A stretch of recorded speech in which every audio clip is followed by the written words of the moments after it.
Assalamualaikum warahmatullahi wabarakatuh. Good morning, my student. How are you today? Are you okay? I hope so. Okay, welcome back to English class. Welcome back with Mrs. Nida. Oke, hari ini kita akan belajar satu materi, yaitu tentang public places yang berhubungan nanti dengan preposition ya, yaitu materi terakhir di semester Kesal ini.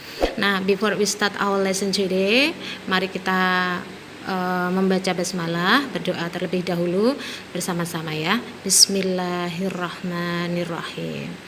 Thank you very much. Oke, anak-anakku yang saya sayangi, sebelum kita memulai tentang apa itu preposisi, kita akan belajar dulu tentang public places. Nah, supaya kalian mengetahui apa public places itu, kita lihat satu persatu gambar-gambar di slide ini ya. Nah, kita lihat yang pertama, untuk mengetahui gambar-gambar ini semuanya supaya kalian memahami nanti kalau kemana aja tahu bahasa Inggrisnya apa gitu ya. Kita dapat mengetahui di mana letaknya, ada di sebelah mana, gitu ya. Nomor 1 itu ada gambar school. Kita tahu school adalah sekolah, supermarket adalah pasar atau swalayan gitu, library perpustakaan.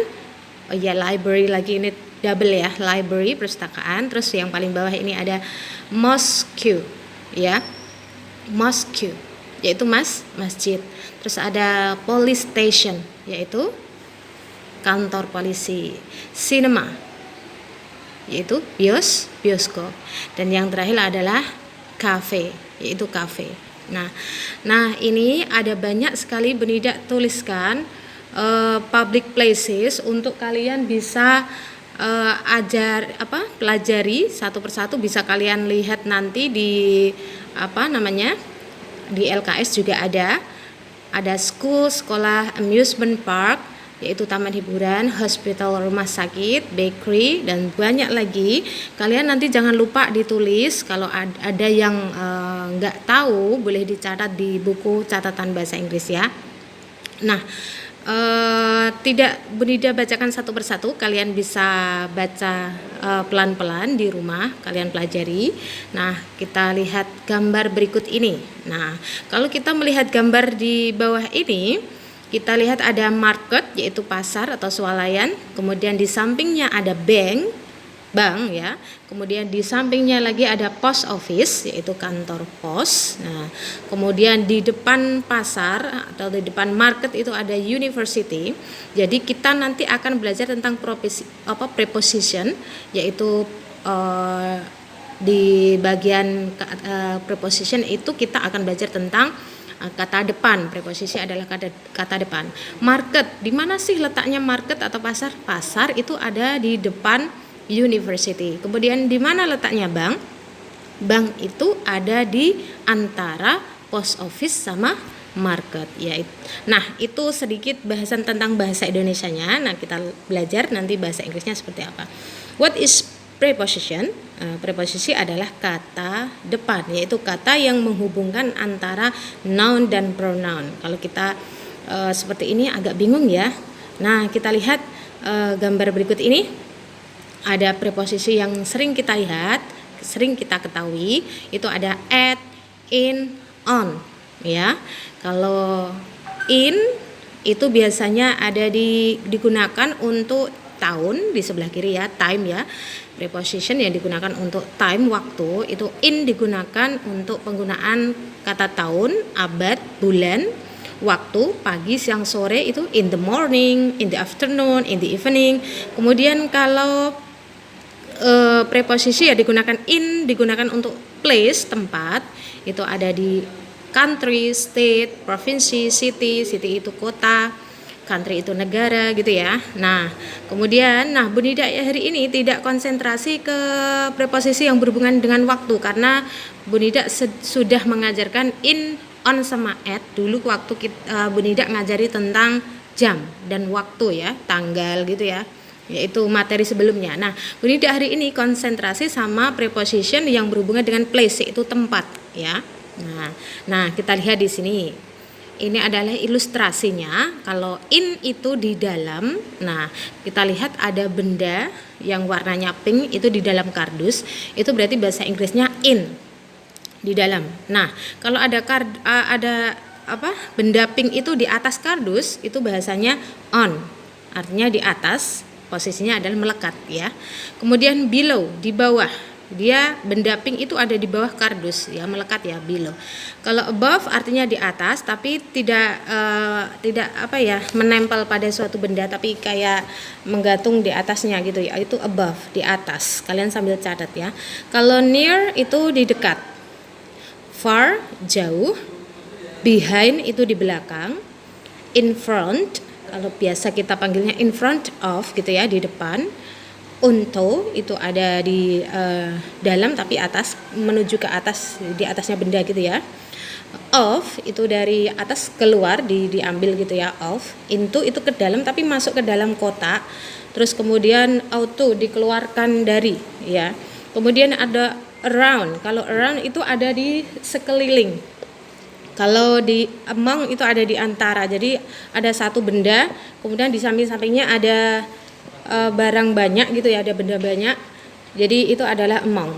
Kalau between itu ada satu benda, kemudian di kanan kirinya ada benda yang lain. Jadi itu nanti namanya between, artinya di antara. Nah, itu sebagian yang sudah saya bahas. Kemudian lanjut kita lihat gambar berikut ini. Ini ada buku, kemudian ada pensil di atas, ada ballpoint di atas buku. Nah, ini karena posisinya melekat, maka dia adalah menggunakan preposisi on, ya. Kemudian ini ada ballpoint di sampingnya buku. Jadi bahasa Inggrisnya adalah next to. Nah, kalau ini ada ballpoint di antara dua benda, jadi dia adalah between ya. Oke. Nah, kalau ini ada benda di bawahnya meja, jadi dia adalah under, di bawah. Kalau ini ada benda di dalam mangkuk, namanya in karena posisinya di dalam. Nah, kalau yang ini ada dustbin di depan papan tulis atau apa ini ya. Ini bahasa Inggrisnya adalah in front of, di depan. Kemudian kalau yang ini ada mirror di atasnya tapi tidak menempel pada benda yang ada di bawahnya, jadi bahasa Inggrisnya adalah above.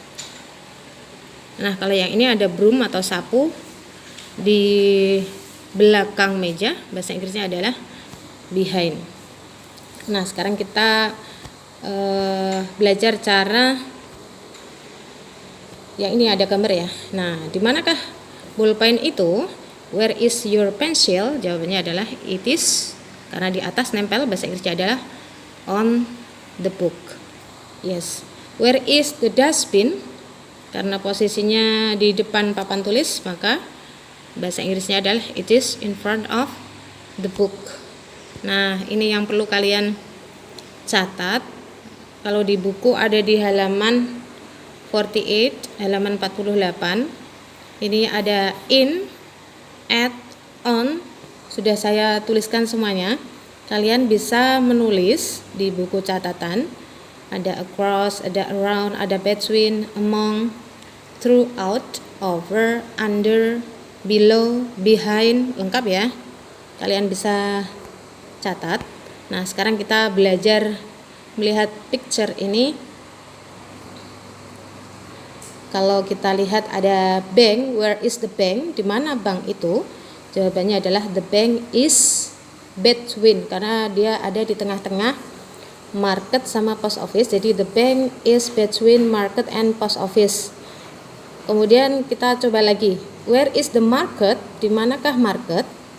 Karena market posisinya ada di depan universitas. Jadi where is the market? The market is in front of university. Ada di depan universitas. Nah, sekarang kita cari where is post office? Di manakah post office? Nah, post office itu kantor pos ya. Karena kantor pos di sini ada di samping. Nah, atau berdekatan dengan bank. Jadi the post office is next to the bank yaitu bersampingan dengan bank. Nah, itu adalah contoh-contohnya. Sambil lihat di LKS halaman 48. Kemudian jangan lupa ya, nanti kita praktek. Bu Nida ingin kalian mengerjakan 5 soal saja di halaman di LKS kalian, halaman 58, halaman 58 1 sampai 5 saja untuk mempraktekkan materi terakhir ini tentang preposition ya. Wajib dikerjakan ya, cukup 5 saja. Bu Nida gak banyak-banyak ya. Kemudian nanti kalau PAS penilaian akhir semester, Bu Nida akan memberikan soal sebanyak 50 soal, yaitu multiple choice semuanya, yaitu ABC semuanya. Nah, kisi-kisinya materi yang akan Bu Nida keluarkan itu terdiri dari greeting, leave taking, yaitu salam, perpisahan, introduction, pengenalan, family members tentang anggota keluarga, bapak, ibu, paman. Kalian perlu pelajari itu juga. Kemudian ada time, yaitu belajar tentang waktu, tanggal, penulisan jam, numbers, cara membaca angka, tahun, dan sebagainya. Kemudian yang terakhir, materi yang terakhir yaitu Bu Nida akan mengeluarkan tentang there is, there are, itu kata benda jamak, kata benda tunggal. Kemudian preposition, yaitu kata depan tadi yang Bu Nida ajari tentang materi terakhir, yaitu di atas itu bahasa Inggrisnya apa tadi, kalau di dalam itu apa tadi, kalau di samping, di belakang. Nah, itu kalian perlu pelajari. Kemudian untuk supaya kalian nanti lancar mengerjakan semesteran, insya Allah ya, kalian pelajari, karena kisi-kisi dipelajari kalau tanpa praktek ya omong kosong ya. Kita wajib praktek dulu, prakteknya kita latihan gitu ya. Latihannya itu kalian lihat di halaman 60. Nah, itu halaman 60 ada banyak contoh soal. Kalau kalian nanti ada bingung, ada yang nggak paham, atau yang pengen mengetahui Bu kunci jawabannya apa, boleh japri Bu Nida, WA Bu Nida, bisa hubungi saya ya. Nah, sekian dari Bu Nida. Thank you very much for today. Bye bye for now. Assalamualaikum warahmatullahi wabarakatuh.